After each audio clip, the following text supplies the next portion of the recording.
Welcome to Man Does Tech, where I solve the problems you didn't even know you had. In this video, I will explain how to play Call of Duty Mobile on PC without Gameloop. While Gameloop is the official emulator, other options like BlueStacks and LD Player are available. However, it is important to note that using non-official emulators might carry a risk of account bans.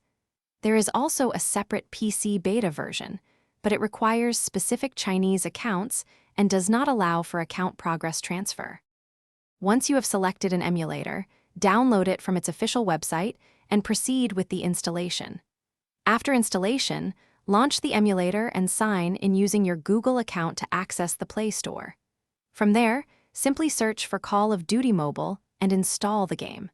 This process is straightforward and similar to installing any app on an Android device. Playing with a keyboard and mouse offers superior precision. Utilize your emulator's key mapping tool to customize controls. Map essential movements to WASD. Assign mouse left-click to fire and right-click to aim down sights. Configure actions like jumping, crouching, sprinting, and reloading to easily accessible keys such as spacebar, C, Shift, and R for optimal gameplay. For the best experience, allocate at least 4 GB of RAM and 4 CPU cores to your emulator.